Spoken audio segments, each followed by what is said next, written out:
Previous class रे आमे सरसुपद विषय पढ़ुथिलु प्रबंध विभाग रे सरसुपद पढ़िथिलु। तो आज का क्लास रे आमे गोटे नुआ विषय पढ़बू। विषय होची आमे तृतीय एककर विषय पढ़बू जोटा कि हमर नाटक रहिछि। तो नाटकर विषय आज आमे पढ़बू।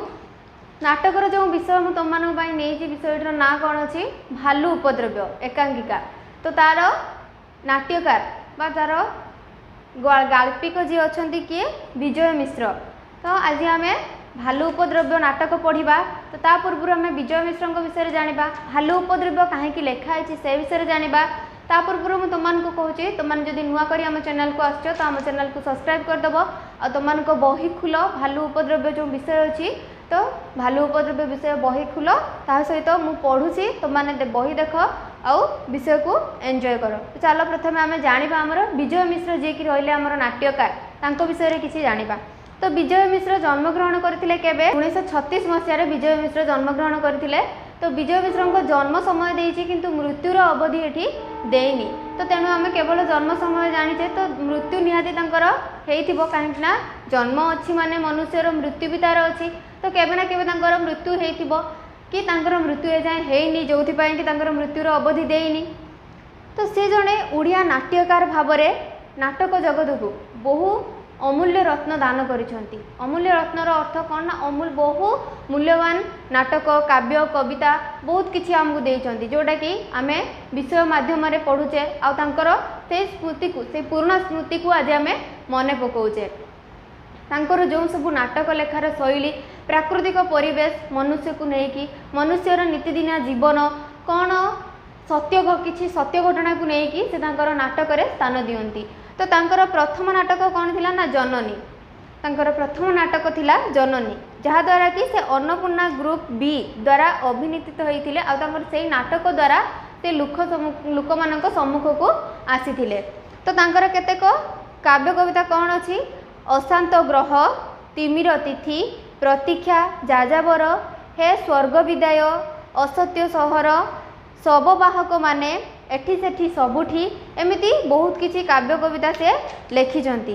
तो ये गला आम लेखक विषय जानिलु लेखक कौन कौन लिखिथिले से विषय जानिलु। तापर आम जानिबा भालू उपद्रव्य विषय वस्तु कौन अछि।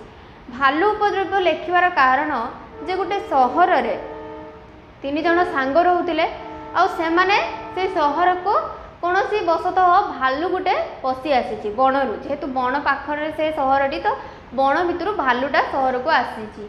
तो ये जो 3 जण सांग जो माने कि मेस रे रहउथिले तो सेमाने ए कथा सुनिकी किपरि भयभीत होइचंती आ तांकरी घरे ही शेष से भालू को जतेबेले से माने देखिचंती तो तांकर परिस्थिति किपरि हेइची ए सब विषय को नेकी हमर नाटक भालू उपद्रव्य। तो चलो आम भालू उपद्रव्य कौन अच्छी विषय कौन लिखिचंती नाटकर हमर नाट्यकार विजय मिश्र पढ़िबा।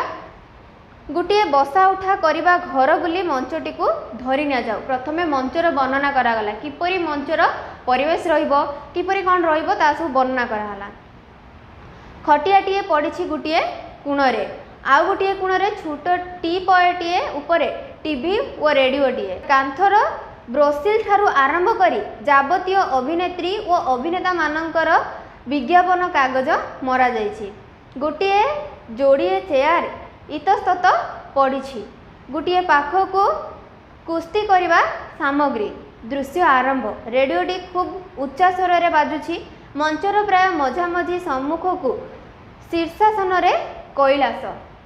प्रथमे आमे गोटे व्यक्तिर ना पाइलु बा नाटकर प्रथम व्यक्तिर ना कौन पाइलु ना कैलास जे कि शीर्षासन रे बसिछि।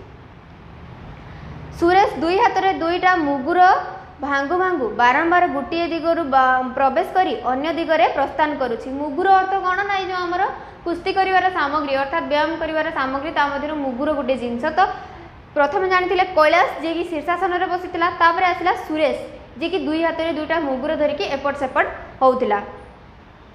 आउ कौन एवं मुखरु गोटे गोटे परिक्रमा करी नंबर संजोग करा जाइछि। धरि निया जाऊ वर्तमान से देश रे पहुँची तापर प्रति थर रे गोटे गोटे नंबर जुग करा जाउछि जेमिति कि 10 11 12 13 अर्थात से 1 रु गण आरंभ करिछि गणिबा एमिति गणी चली जेते थर से मुगुर मारुछि सेते थर से गणी चली। एई समय रे निशाकर और गोपी अर्थात प्रथमे घर भितर थिले किए ना कैलाश आ सुरेश तापर निशाकर आ गोपी प्रवेश कले। गुपी हाथ में बजार थली अर्थात से बजार को जाइए घर को फेरी गुपी बजार थली अर्थात जहाँ भी बजार किणा होता से धरी से बैगटा से माने भीतर घर को आसुछंती एवं सेहीपरि एक समय यही प्रपातिस्थित संवादटी रेडियो घोषणा करुछि अर्थात रेडियो गोटे संवाद घोषणा करुछि कौन घोषणा करुछि रेडियो रे बाजुथिबा संगीत हठात बंद हो जाइछि अर्थात रेडियो रे संगीत बाजे रेडियो जेतेबेले रेडियो रे प्रति समय अंतराल रे किछि कार्यक्रम आसे अर्थात टीवी रे हमर प्रति चैनल वाइज अर्थात प्रति चैनल रे हमर कोडा न्यूज चैनल कोडा एंटरटेनमेंट चैनल एमती प्रति चैनल वाइज आमर आसे किंतु रेडियो जेहेतु गोटे जिनस तो गोटे रे सब किछि समय समय समय द्वारा आसी थाए घंटे जदि किछि मनोरंजन कार्यक्रम देला आउ घंटे न्यूज दब एमती सब किछि तार समय अंतराल रे आसी थाए तो गीत जो बाजुला रेडियो रे गीतटा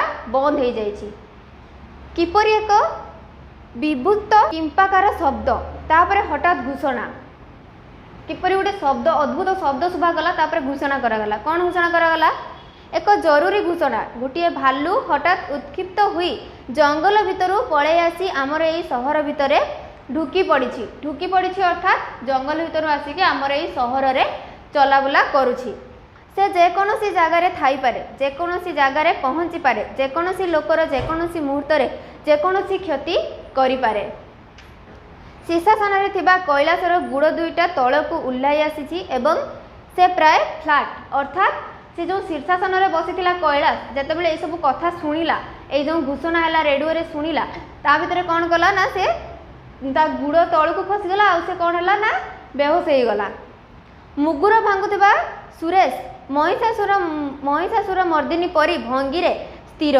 व निशाकर व गुपी आसु आसु ठिया होई पड़िछंती रेडियोटी मध्य सेमिति कें कटर आवाज करी चली बाहरु देवकांत व मनोहर आसिले एमानंकर एपरी अवस्था देखि विस्मित मनोहर जाई रेडियो बंद कर देइछि तापरे फ्लाट होई पड़िथिबा कैलास को उठेई दे सीधा ठिया कर देइछि अर्थात एमाने जो थिले घरे किए कैलास सुरेश निशाकर गुपी एमाने समस्ते एक भालू आसिका घटना शुणिकी निशाकर ना कैलास होगला कैलास बेहोश होगला सुरेश कौन कला ना जो मुगुर धरीला से अवस्था अर्थात दुर्गा जमी महिषासुर को बध करते से अवस्था से रहीगला आ गुपी आ निशाकर जो बजार घर को आसुले से छिड़ा होगले तो एतिक आम जानी आसिले किए ना मनोहर आ देवकांत से घर भर प्रवेश कले एपरी परिस्थिति अवस्था देखिए कौन कले ना रेडियो प्रथम बंद करदे एम समस्त को सीधा छिड़ा करेले अर्थात से परिस्थिति थे से परिस्थिति बाहर को आनिले तापरे आरंभ होइछि हमर नाटक कौन प्रथम किए आसिले मनोहर मनोहर कौन कही कथा कौन घर भितर आइटम बम पड़ी ना कौन समस्त एमती अवस्था कौन है ए कैलास तो सी आसिक कौन कही ना घर भितर एमती परिस्थिति कौन पाई समस्त एमती पूरा स्थिर अवस्था जी जो कार्य करूला से कार्य अटकी जाइए कौन है किसी आइटम बम पड़ी कि तो कैलास कहूँ भालू मनोहर भालू भालू कौन कियो निशाकर बाबू कथा कौन तो सी कौन कही ना मनोहर निशाकर को पचारुची जे कथा कौन ये भालू भालू कौन हो भालू कौन कौटू आसला भालू निशाकर सहर भितर को पशि आसी भालू तो निशाकर ताको कौन कहूँ ना सहर भितर को गोटे भालू पशि आसी मनोहर आपण गोटे महागालू एमिति कही बजार जीवा बंद करदेबे आउ जहाँ पचा पकरा परिबा अछि ताकू मेंटेई देबे से कौन कहूँ ना आपण एपरी बाहाना करिकी बजार जीवाटा बंद करदेबे जहाँ भी पचा और पका परिबा अछि सेइथिरे रुसेई करदेबे गोपी नाई आज्ञा रेडियो कहला परा गोपी से उठ कहूँ नाई नाई से सत कथा कहउचंती रेडियो भी से कथा कहिछि मनोहर ओ रेडियो कहला कैलास अरे रेडियो सिना बजार दर पाणीपाग बन्या मरुड़ी एसबू मिछ कहे हेले भालू खबरटा काहे गालू मारिबो निशाकर ता छड़ा मु परीक्षा करी नेछि सकाळ खबरटा सत होई जाए बेले बेले मनोहर हेले एबे भालू नामक जीवटीए सहर भितर को पशि आसी आसु सेथिरे तुमर आमर कौन है जीव तो सी कहूँ जे भालू आसी तो सेथिरे तमर आमर कौन हम भालू आसी से सहर रे बुलुची आमर तमर ता भितर कौन अछि आमे आम कार्य करिबा गोपी कौन होइजिब आपण सहर रे रहिछंती आपण कोठु जानिबे भालू आंपुड़ा की भयानक। तो गुप्पी से कहती जे आपण तो सहर रे रहिछंती तो आपण केमिति जानिबे जे भालू आंपुड़ा और कामुड़ा केते भयानक हेइ थाए। कैलाश ससे मीरा ससे मीरा ससे मीरा। सुरेश चुप। मनोहर सेटा की मीरा कहिलु। कैलाश ससे मीरा राजेंद्र तब पुत्रस्य जदि कल्याणम इच्छन्ति देहिं दानं द्विजभितं देवतां आराधनं कुरु। तो से गोटे संस्कृत गोटे श्लोक कहला। सुरेश चप भालू कथा कहू कहू आम आगे तेलुगु कहूचु तो सी संस्कृत श्लोक जो कहला एमाने सब कहते तू भालू कथा कहू कहू आमको तेलुगु कौन कहूचु। तो स्टूडेंट्स आज का क्लास रे आमे जानिलु जे प्रथम दृश्य रे कौ कौ माने आछंती कौन कौन परिस्थिति सृष्टि होईछि भालू की भालू आसीबार संवाद शुणिकी ए जो रहिथिले सांग तांकर 6 जण सांग थिले से 6 जण सांगंग भितर किपरि परिस्थिति सृष्टि होईछि सेटा हम आज का क्लास रे जानलु। तो नेक्स्ट क्लास रे जानिबा से भालू को नहीं किए सांग माने किपरि भयभीत आउ किपरि भयभीत होइचंती आ कौन कौन पदक्षेप नैचंती सेटा हम नेक्स्ट क्लास रे जानिबा। तो आज का वीडियो जे तुमको भल लागितबो तो वीडियो को लाइक करिवो तम सांग मान पाखु शेयर करिवो आ हम चैनल को सब्सक्राइब करिवो।